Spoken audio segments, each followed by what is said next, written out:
The hospital PA system blares code blue as I pour my first sip of coffee, the sound that will forever mark the moment my life fractured into before and after. My phone buzzes against the break room table, an unfamiliar number lighting up the screen. Around me, fellow nurses peel off blood-stained scrubs after our 12-hour trauma shift, their voices fading as I answer. Mrs. Morgan? This is Principal Winters from Greenfield Elementary. Something in her tone makes my hand freeze mid-air. Coffee sloshes over the rim, splashing brown droplets across my blue scrubs. Eli never arrived at school today. We've tried calling your parents, but there's no answer at their home or on their cell phones. The room tilts sideways. My colleagues watch with concerned expressions as the cup slips from my fingers, clattering against the table. The sound echoes like a gunshot in my suddenly hollow chest. Have you called the police? My voice emerges calm, detached, the same tone I use when a trauma patient arrives with catastrophic injuries. Inside, every maternal alarm bell screams.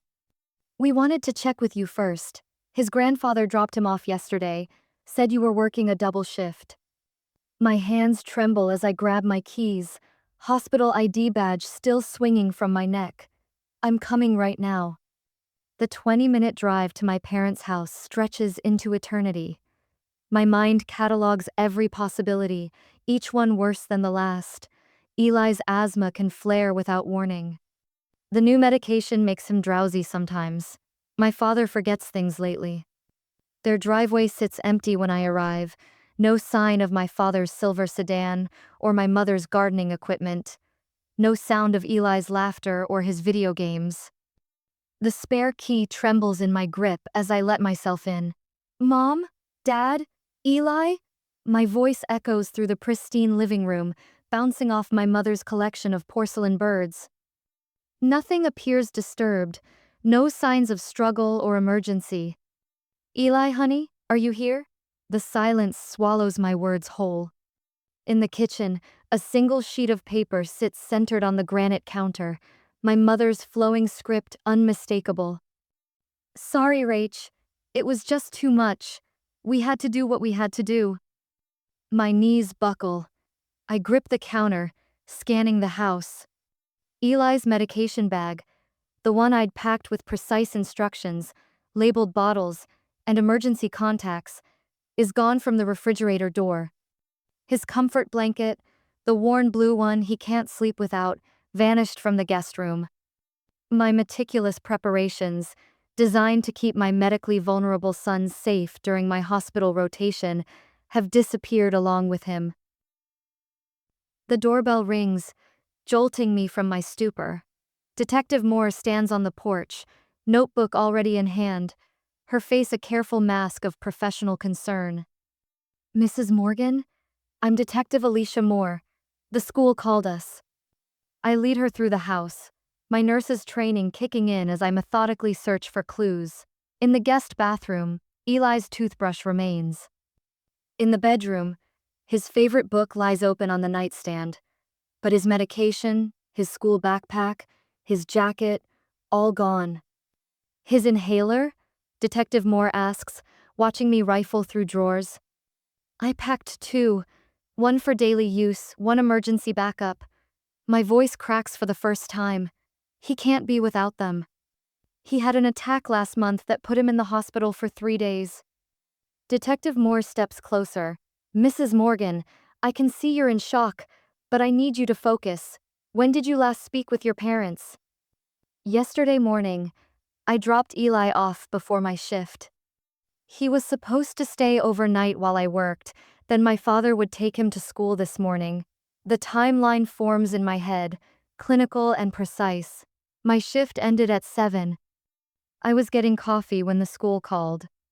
She writes something in her notebook. And your ex-husband? A bitter laugh escapes me.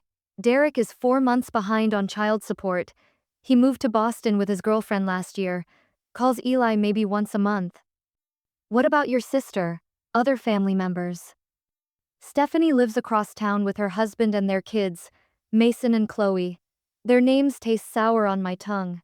My parents never miss their soccer games or dance recitals. Detective Moore's eyes narrow slightly. But they agreed to watch your son. They always do. They just. I swallow hard. They make sure I know it's an imposition. My phone rings. Stephanie's ringtone. I answer on speaker. Rachel? What's going on? The school called me looking for Eli. He's missing, Steph. Mom and Dad are gone too. Their cars aren't here. Have you heard from them? A pause stretches too long. No, not since yesterday. Something in her voice makes the hairs on my neck rise. Stephanie, where are they? Another pause. I really don't know, Rach. Look, I've gotta go. Chloe has dance class. Call me if you find anything out. The call ends. Detective Moore watches my face carefully. Your sister didn't sound very concerned. No, a chill spreads through my chest. She didn't. My mind calculates the time elapsed since anyone has seen my son. 8 hours. 8 hours where anything could have happened to my medically vulnerable child. I twist the plain silver band on my right hand, not the ostentatious diamond Derek insisted on when we married, but the simple one I bought myself after the divorce, a reminder that I am enough, that I can handle anything. I need to check the hospitals. I pull out my phone, already dialing the pediatric ward where I occasionally pick up extra shifts. Detective Moore places a gentle hand on my arm. We're already doing that. Is there anywhere else your parents might have taken him? A vacation home? Relatives? I never imagined my own parents would be capable of abandoning my son, or that their betrayal would be the wake-up call I'd needed for years. Check flights, I say suddenly, the realization crashing over me like ice water. My sister mentioned last week that my parents were planning a trip to Cabo with Mason and Chloe. And not Eli? Detective Moore asks, already reaching for her radio. No, the word falls from my lips like a stone. Never Eli. 6 hours into the search, the fluorescent lights of the police station buzzed overhead like angry wasps. I paced the length of the small conference room, phone pressed to my ear as I called the 4th hospital in 3 counties. This is Rachel Morgan, trauma nurse at Greenfield Medical. I'm trying to locate my son, Eli Morgan, age 10. He might have been admitted in the last 24 hours. The same script, the same professional tone I used when calling to check on patients. My fingers drummed against the fake wood table as the receptionist checked their system. I'm sorry, Miss Morgan. No patients by that name. I ended the call and Detective Moore slid a foam cup of coffee across the table. Drink this. You're running on fumes. The bitter liquid burned my throat. I'd been awake for 32 hours straight, a 12-hour trauma shift followed by this nightmare. My phone rang again. An unfamiliar number. Mrs. Morgan? This is Judith Brennan from Child Protective Services. I think we've located your son. My knees buckled. I sank into the nearest chair, gripping the edge of the table. Where is he? Is he all right? He's been placed in emergency foster care with the Reynolds family. Your parents indicated you were unreachable and had left no instructions for his care.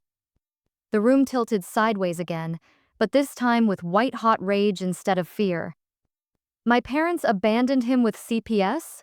I left detailed instructions, medication schedules, emergency contacts, everything. Detective Moore's eyebrows shot up as she scribbled notes.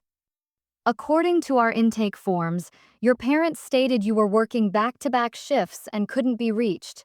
They said they had an emergency and couldn't care for him any longer. A memory flashed through my mind. Eli sitting alone in the school auditorium after his science fair presentation, small shoulders slumped as he watched other children with their grandparents. My parents had claimed they couldn't make it car trouble, but the next day my sister posted photos of them at Chloe's dance recital, beaming with pride, flowers in hand. When I mentioned it later, my mother patted my arm. Well, Eli isn't exactly the star of the show like Chloe, is he, dear? Another memory surfaced.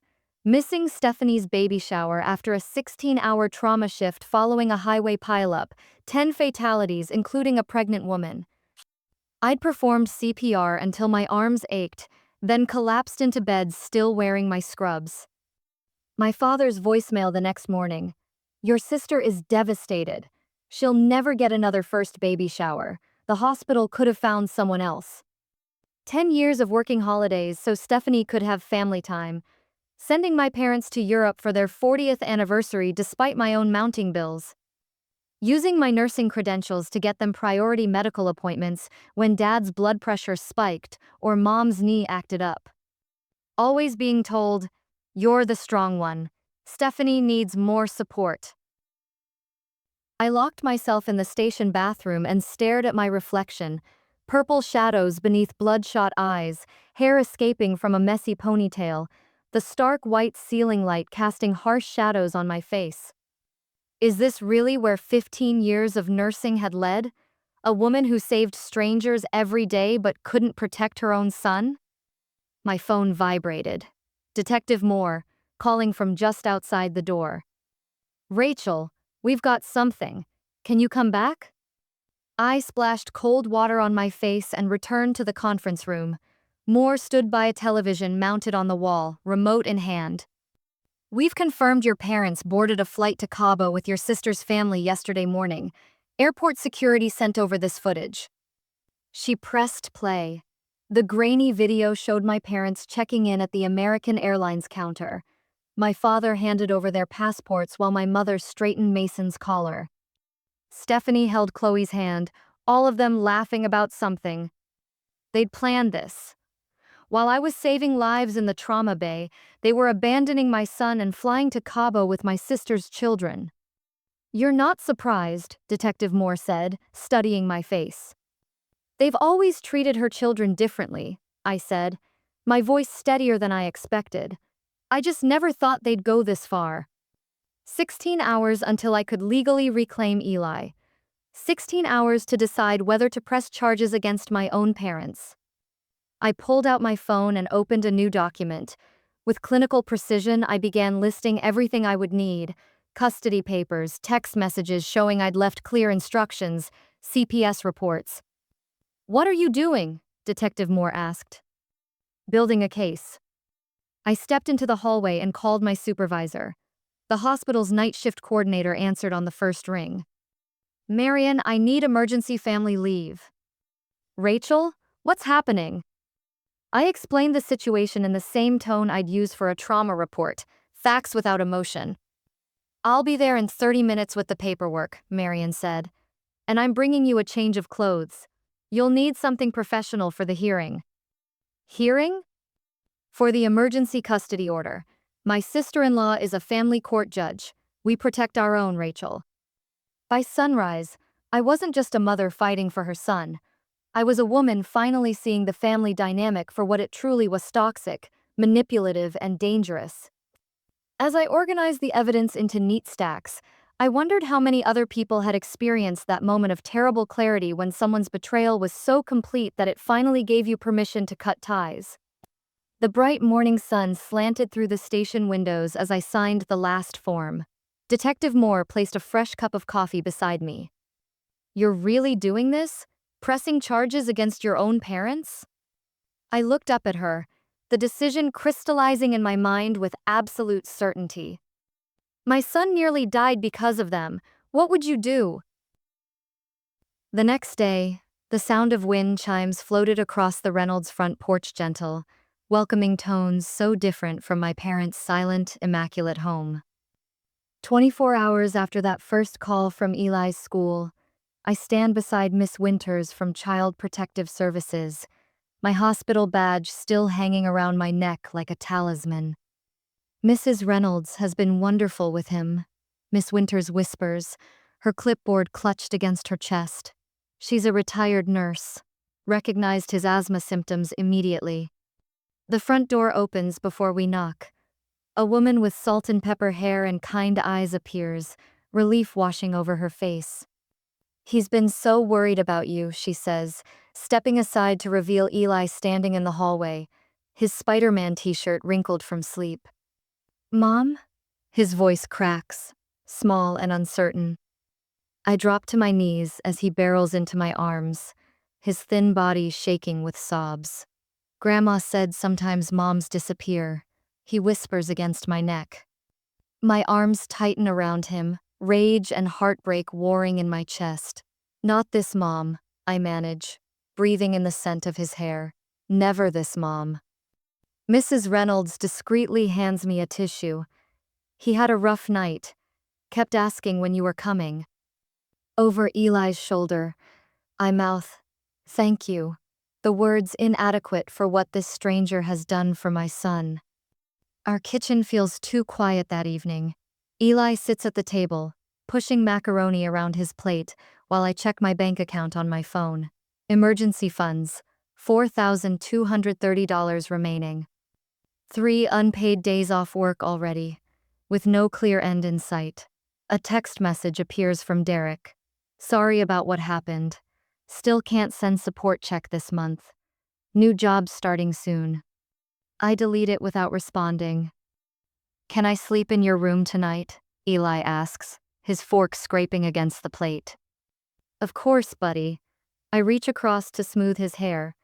Let's check your backpack. Make sure we have everything from Mrs. Reynolds' house.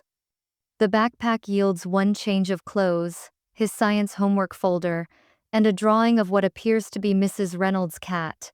No medications. My stomach clenches. 3 days until Eli's next medication refill. 3 days to navigate insurance and pharmacy without my parents' interference. The phone rings, startling us both. An unfamiliar number. Rachel? It's Sarah Reynolds. Just checking on Eli. Her voice carries the same direct warmth I noticed at her home. I put the phone on speaker. He's right here. Say hi, Eli. Hi, Mrs. Reynolds. Is Whiskers okay? A laugh bubbles through the speaker. Whiskers misses you. He's sitting on the windowsill watching birds. Eli smiles. The first real smile I've seen since this nightmare began. He's special, your boy. Sarah's voice softens. I'd like to stay in touch not as a foster parent, but as a friend, if that's all right with you. My throat tightens unexpectedly. That would be, yes, thank you. Good. Something shifts in her tone.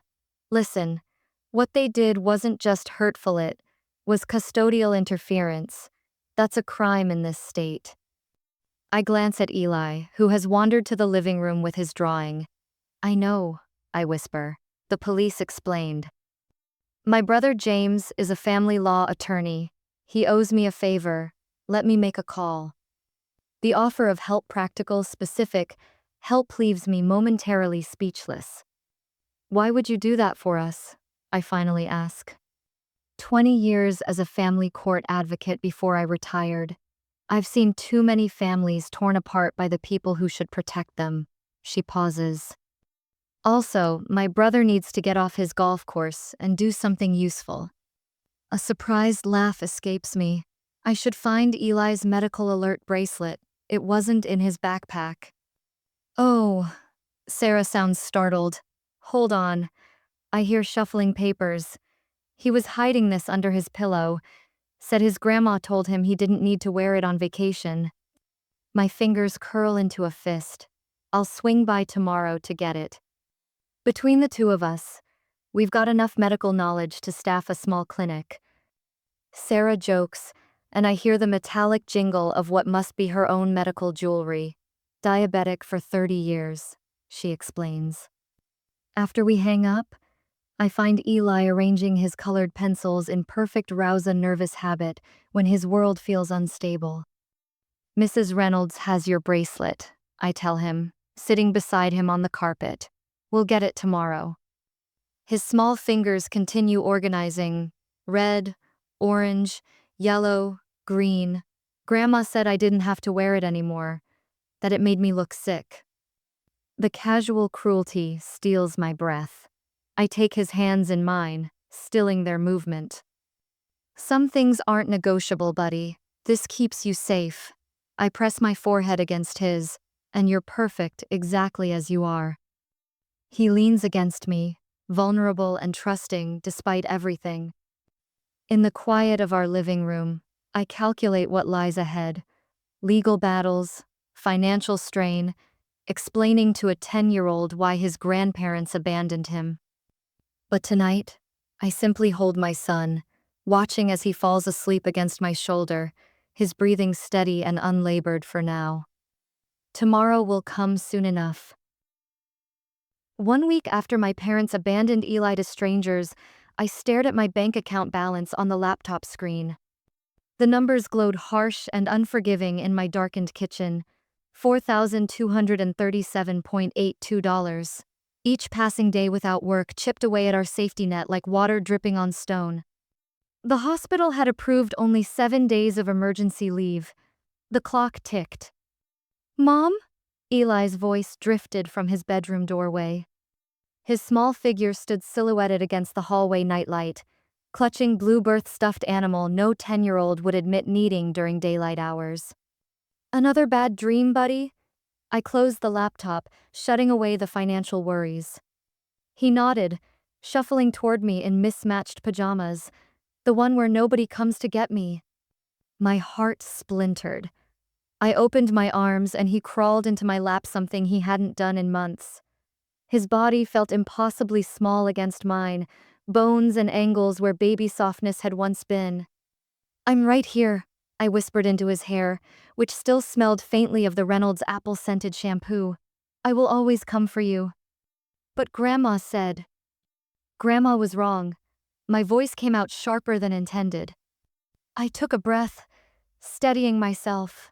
"Grandma and Grandpa made very bad choices. That doesn't mean what they told you was true." He nodded against my chest, unconvinced. The next morning, my phone rang as I packed Eli's lunch. The familiar ringtone assigned to my parents blared through the kitchen.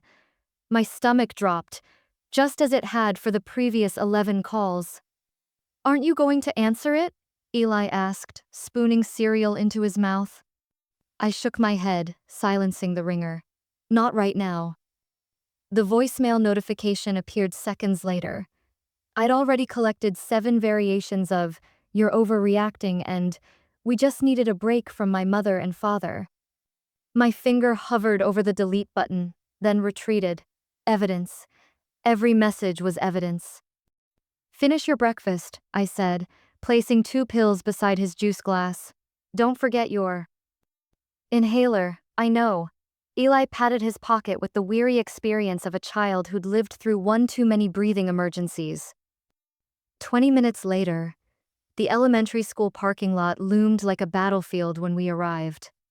Parents waved cheerfully to each other, swapping weekend stories while I gripped the steering wheel, rehearsing what to say to Eli's teacher about the changed pickup arrangements. "Do I have to go?" Eli's voice was small. "Yes, buddy. School is important." I turned to face him, forcing confidence into my smile. "Mrs. Winters knows what happened. She'll keep an extra eye on you today." His face crumpled. "But what if they come back? What if they take me again?" "They won't."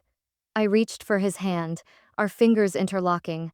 "I've already talked to the police, and Mrs. Winters won't let anyone pick you up except me or Sarah. Or the police officer watching the school entrance, courtesy of Detective Moore's concern about interstate flight risks." Eli's arms wrapped around my neck with surprising strength when we reached his classroom door. The clench of his fingers on my scrub top tore at something primal inside me. "I love you to Mars and back," I whispered our private mantra. "And to the Andromeda Galaxy," he finished automatically, but his eyes remained glassy with unshed tears. I watched him walk inside, his shoulders hunched beneath the weight of adult betrayal. My phone buzzed with a text as I returned to the car. "Derek. Sorry about what happened. Still can't send support check this month. We'll make it up soon." The promise rang as hollow as the last 3. Months of missed child support stretched our budget to breaking. I shoved the phone into my pocket without responding and drove to the county courthouse. Later that day, the free legal clinic operated every Tuesday and Thursday, tucked into a windowless basement room. I felt wildly out of place among couples clutching divorce papers and custody agreements, my hospital badge still clipped to my scrubs from an overnight shift. Morgan? Rachel Morgan? A woman with silver-streaked hair and practical glasses called from a desk crowded with manila folders. Yes, that's me. I stood, gathering my documentation, the police report, CPS intake forms, and the handwritten note my parents had left. Attorney Joanna Barrett listened without interruption as I explained the situation. Her expression remained neutral, but her pen moved continuously across her legal pad. "This isn't just a family squabble," she said finally, tapping her pen against the CPS forms. "This is custodial interference across state lines." "Across state lines?" I repeated. She nodded, pulling out a county map. "The Reynolds live in Fairfield County. Your parents deliberately crossed the county line to place Eli with CPS where your medical credentials and professional network would carry less weight." The realization struck like a physical blow. They planned this. "It appears so." She circled several items on the CPS intake form. "They told CPS you were unreachable and had left no instructions. Both statements were demonstrably false." I stared at my parents' handwriting on the form. The same loops and slants that had signed my school permission slips now documented their calculated betrayal. "The 48-hour window before their return flight gives us time to prepare," Attorney Barrett continued. "You have options, including pressing formal charges when they land." Charges? The word felt foreign on my tongue. Against my own parents? She removed her glasses, meeting my gaze directly. "Mrs. Morgan, if a stranger had taken your medically vulnerable child, lied to authorities about your availability, and fled the country, would you hesitate to press charges?" "No," I whispered.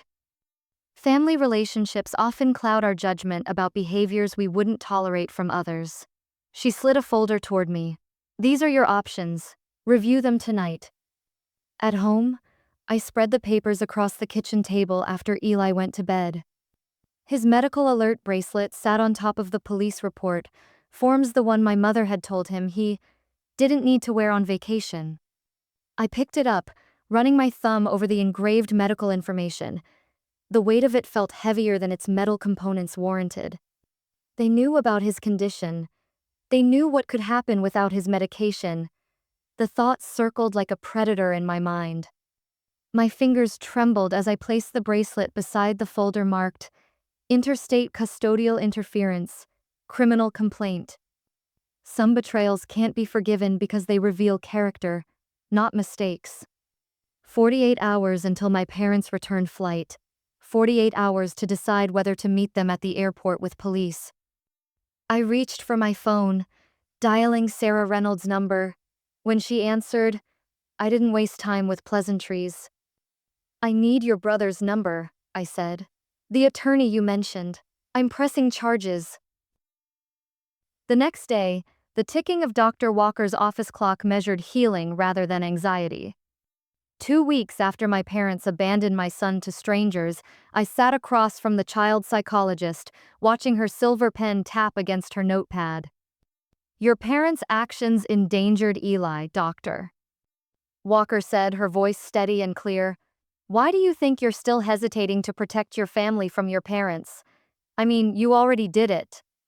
The question hung between us. I twisted the spare medical alert bracelet in my pocket, the metal warm against my fingers.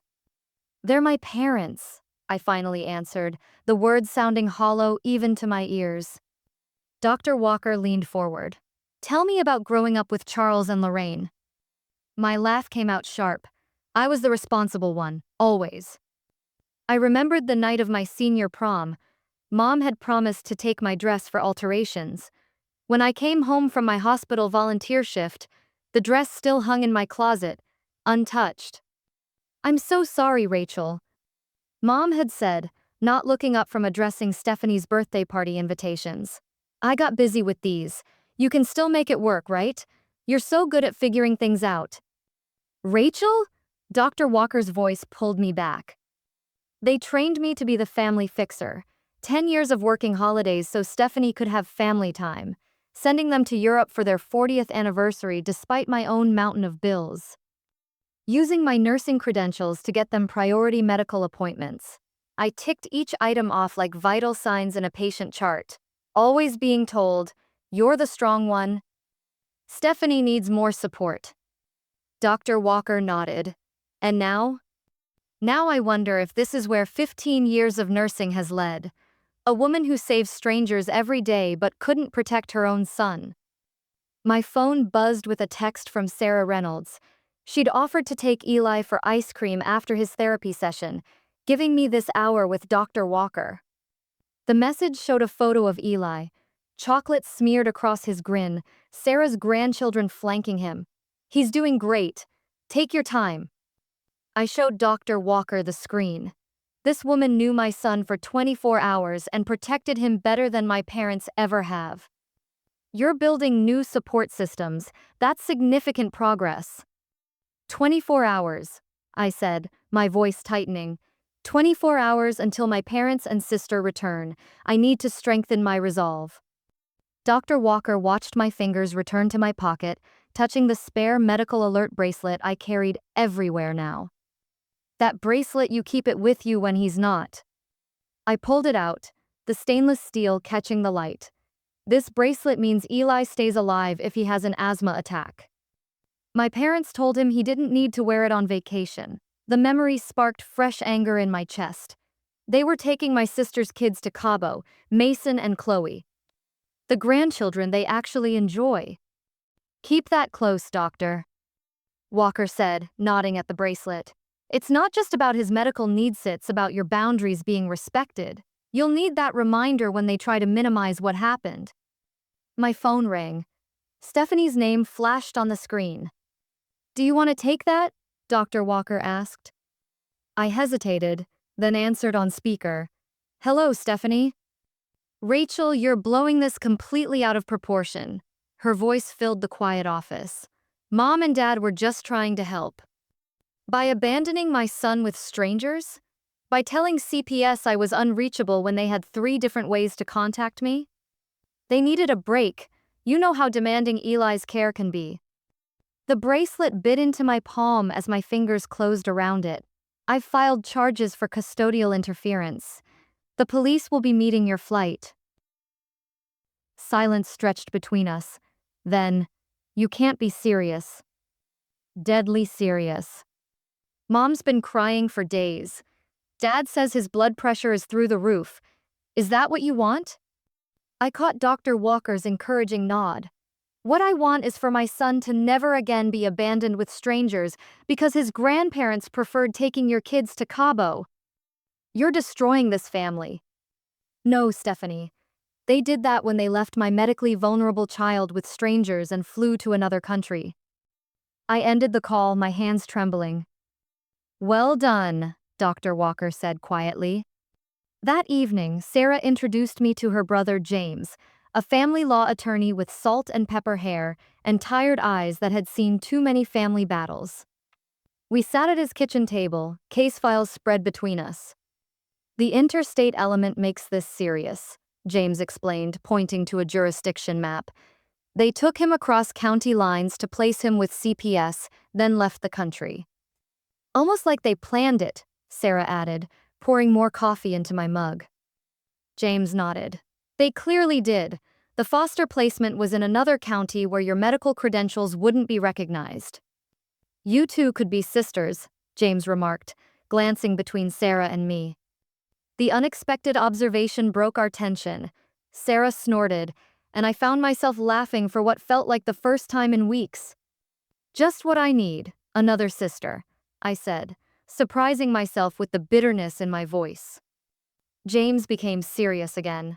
"The DA is willing to offer a plea deal, but they need to know you're committed to pressing charges. Your parents are counting on you backing down."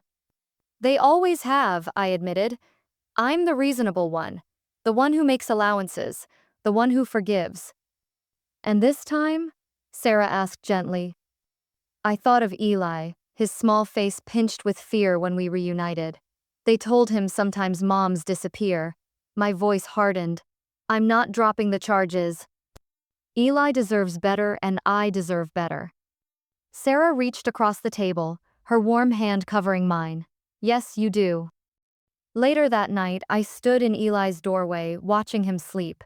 His medical alert bracelet gleamed in the nightlight's glow, the silver chain resting against his small wrist. My colleagues had created a meal train. Hospital administration had extended my emergency leave.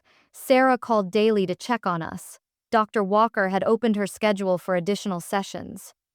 I'd spent my life believing I had to handle everything alone. Now, watching my son breathe evenly in sleep, I realized my strength wasn't in isolation, but in knowing when to fight and who to fight for. The airport confrontation loomed 17 hours away. I wasn't ready, but for the first time, I wasn't alone either. The morning of my parents' return from Cabo dawned with unusual clarity, as if the universe were ensuring I could see every detail of what was about to unfold. Every leaf on the maple outside my window stood out in sharp relief against the October sky, each vein visible like anatomy charts I'd memorized years ago. "Are you sure I can't come?" Eli asked, backpack already slung over his shoulder even though Sarah wouldn't arrive for another 20 minutes. I knelt before him, straightening his collar. "Remember what Dr. Walker said? Some adult problems need to stay between adults." His eyes so much like mine searched my face. "But what if Grandpa and Grandma try to take me again?" My throat tightened. 10 days of therapy hadn't erased his fear of abandonment. I tapped the medical alert bracelet on his wrist. "Not happening. Sarah has all your medications, your schedule, and emergency contacts. Plus," I said, producing my phone, "I can track this bracelet from anywhere." The doorbell saved me from further questions. Sarah stood on the porch, salt and pepper hair pulled back in a sensible bun, thermos in hand. "Thought you might need this," she said, pressing the coffee into my hands. "James texted. He's meeting you at the airport."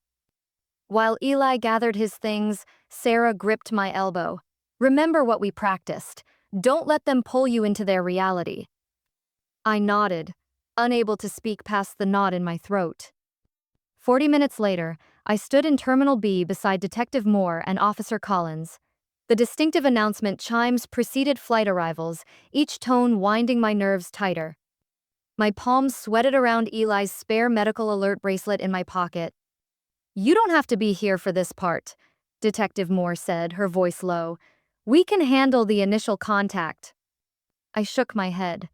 I need to see their faces when they realize what they've done. The arrival board flashed landed for Copa Airlines Flight 372 from Cabo San Lucas.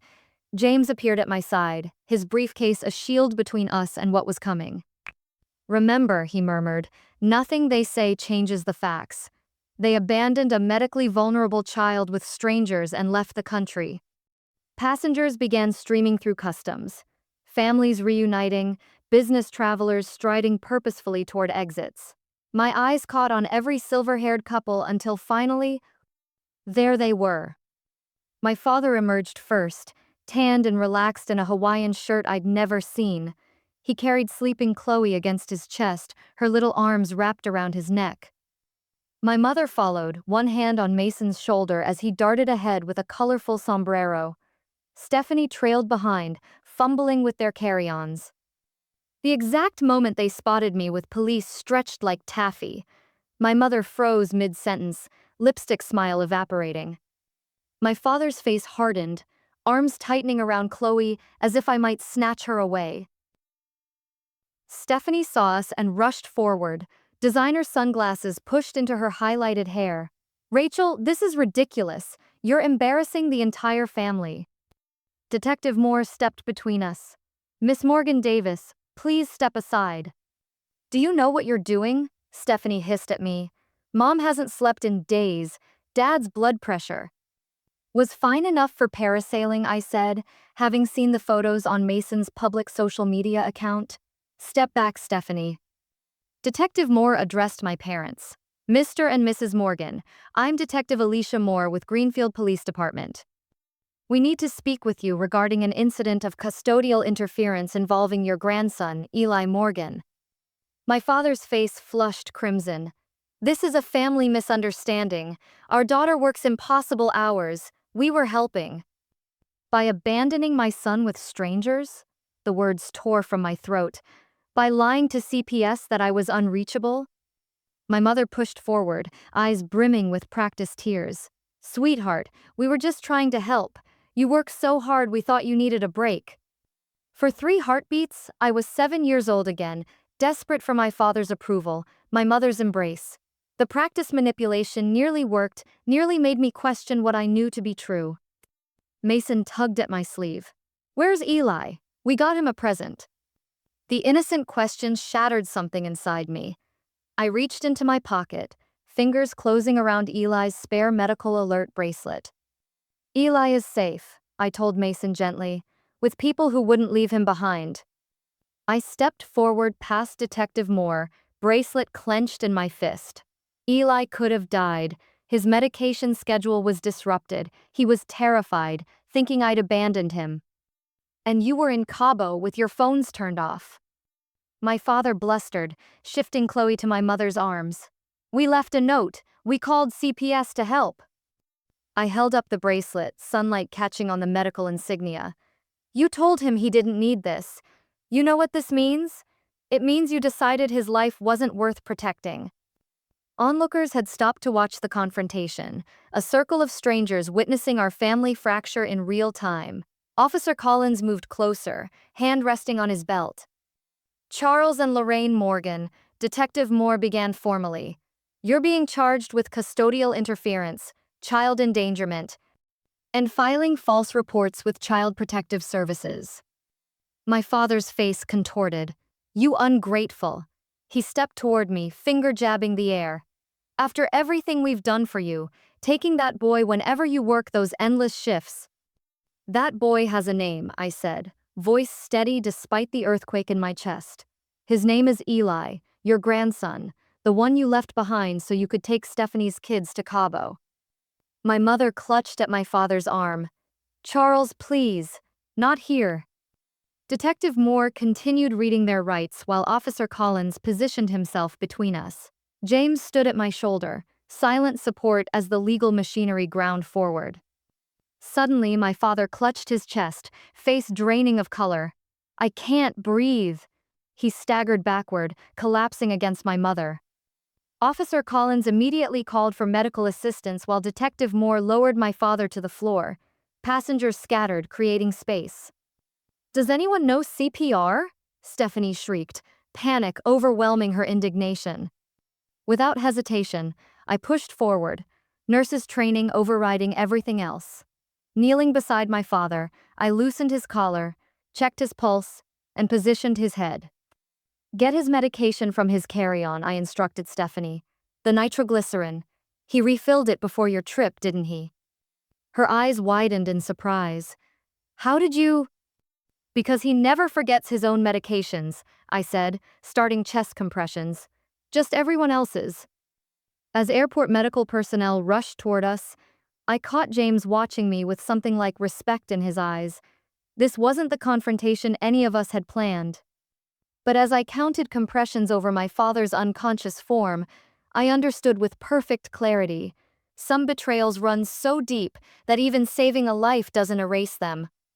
And some boundaries once drawn can never be uncrossed. 4 hours after my father collapsed at the airport, I stood in the hospital corridor, my work badge clipped to borrowed scrubs. The irony wasn't lost on me. I'd come straight from one medical crisis to another, except this time the patient was my father. The cardiac monitor in room 342 beeped with reassuring regularity. I'd heard that sound thousands of times as a nurse, but never marking my own father's heartbeat. Each electronic pulse measured the distance between us just as precisely as it tracked his recovery. Stephanie paced the waiting area, her sundress still wrinkled from the flight, skin golden from 5 days in Cabo sun. Our mother sat motionless in a vinyl chair, her normally perfect hair disheveled, hands clasped so tightly her knuckles whitened. Neither had changed clothes since the airport. The scent of sunscreen still clung to them, a chemical reminder of their vacation while Eli had trembled in a stranger's home. The cardiologist should be here soon, I said, my voice carrying the same professional tone I used with all patient families. His vitals are stable. Thank God you were there. my mother whispered, reaching for my hand. I stepped back. Just slightly, just enough. Her eyes registered the rejection. Rachel, please. We never meant for any of this to happen. Which part? The question emerged so quietly that Stephanie stopped pacing to hear it. The part where you abandoned my son with strangers? Or the part where Dad collapsed when faced with the consequences? He's still your father, Stephanie snapped, suddenly fierce in her designer sandals. This family drama could have killed him. Factually incorrect. I checked my watch. Untreated hypertension and probable atherosclerosis nearly killed him. The family drama just forced him to face it in public. The elevator chimed at the end of the hall. I need coffee, Stephanie announced, retreating from the tension. Alone with my mother, I counted heartbeats 20 of mine, measured against the monitor's steady rhythm. 20 minutes until the cardiologist arrived with test results. 20 minutes to clear the air before professional obligations resumed.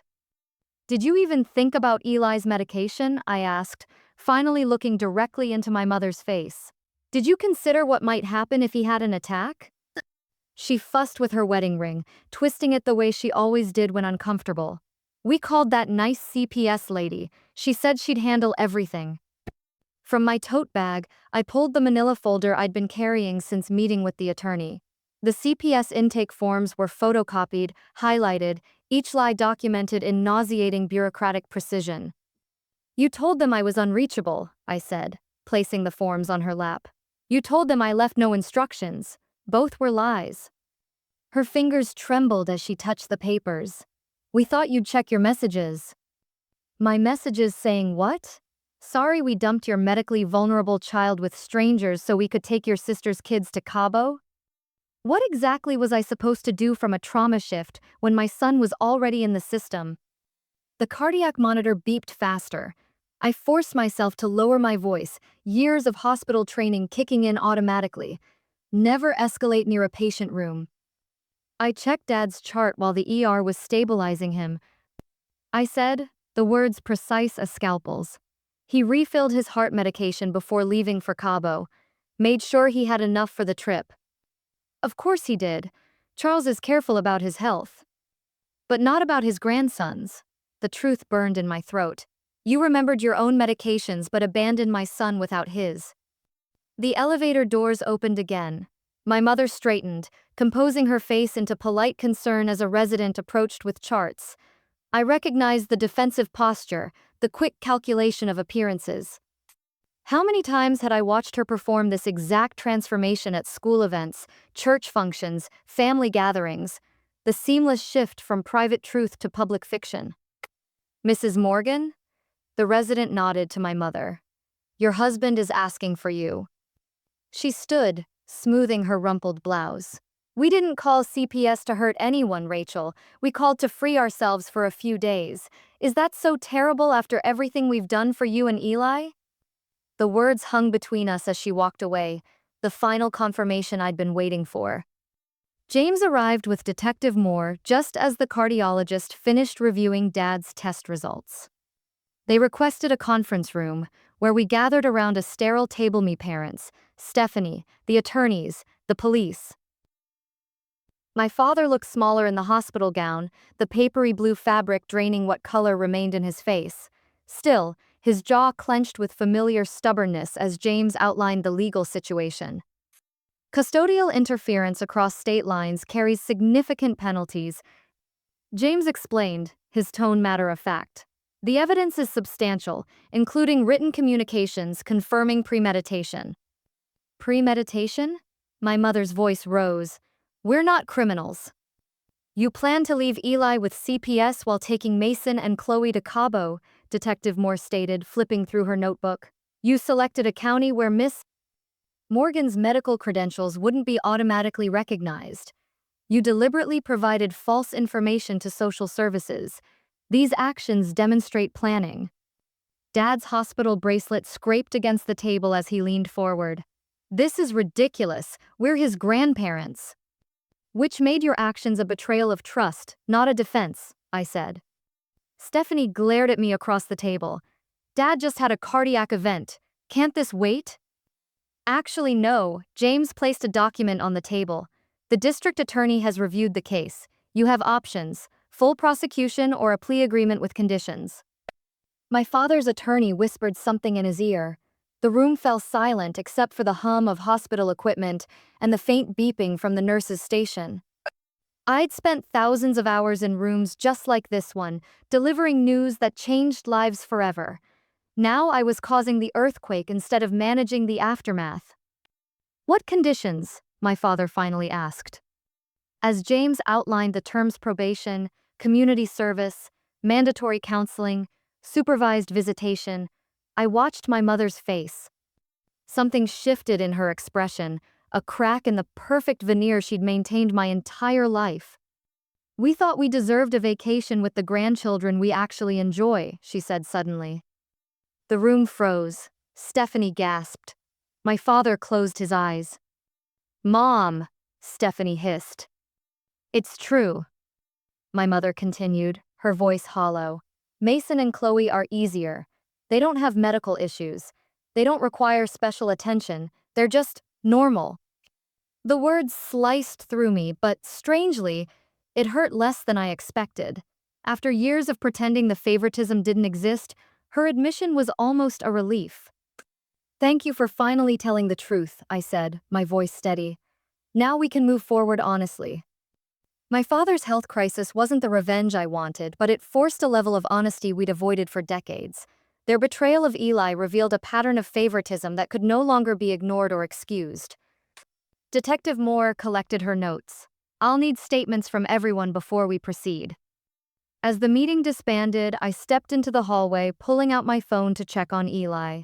Sarah had sent a photo of him helping make cookies, flour dusting his cheeks, a genuine smile lighting his face. For the first time in years, I didn't feel the weight of trying to make my parents love my son equally. That burden wasn't mine to carry anymore. I thought of the countless times I'd restarted hearts in the trauma-bathed, controlled chaos, the practiced movements, the fierce concentration required to bring someone back from the edge. I knew how to save lives. Now I was learning how to reclaim my own. 6 months after my parents abandoned my son with strangers, Eli's laughter drifts through the open window of our newly painted kitchen. The sound stops me mid-motion, coffee mug suspended halfway to my lips.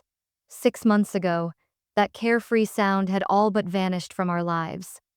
I move to the window and watch him in the backyard with Sarah's grandchildren. They've constructed an elaborate obstacle course from cardboard boxes, pool noodles, and jump ropes. Eli directs the operation with animated gestures, his medical alert bracelet catching sunlight as he points to the next section they need to build. Higher. It needs to be higher for maximum challenge. His voice carries confidence that was absent before, a confidence built on knowing someone will listen. My phone vibrates against the counter. James, Sarah's attorney brother, has texted the final confirmation about tomorrow's supervised visit. 2 days until Eli's first face-to-face with my parents since the airport. 2 days to reinforce that his feelings were valid regardless of how the visit went.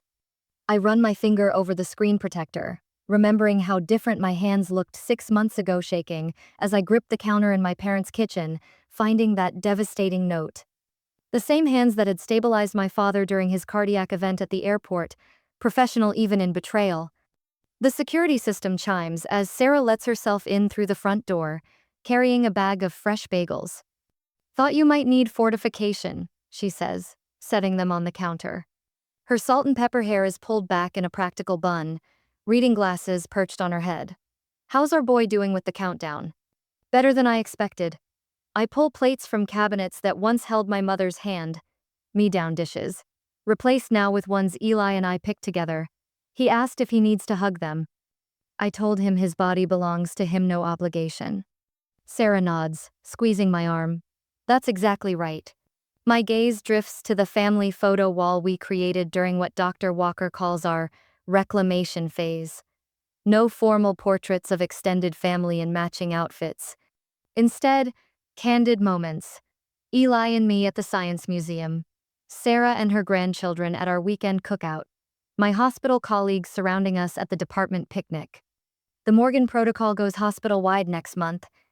I tell Sarah, pride warming my voice. Every medically vulnerable child will have their information accessible to emergency personnel, regardless of who drops them off. The app prototype sits open on my tablet, the culmination of late nights with the hospital IT department after Eli went to sleep. What began as my personal safeguard evolved into a system that would protect hundreds of children. From trauma to triumph, Sarah says, using Dr. Walker's favorite phrase. The cardiac monitor's steady beep echoes in my memory that long afternoon in the hospital after my father collapsed. The irony wasn't lost on me. The same hands that packed Eli's medications with meticulous care had just helped stabilize the man who abandoned him without those medications. Stephanie had stood in the corner of his hospital room, mascara streaking her perfect makeup. "This is your fault," she'd whispered when our mother stepped out. "If you hadn't involved the police. If they hadn't endangered my son," I'd corrected her, voice low but firm, "we wouldn't be here at all." The probation terms sit in a folder on my desk: 12 months under supervision, 80 hours of community service, mandatory family counseling, and supervised contact with Eli for 1 year.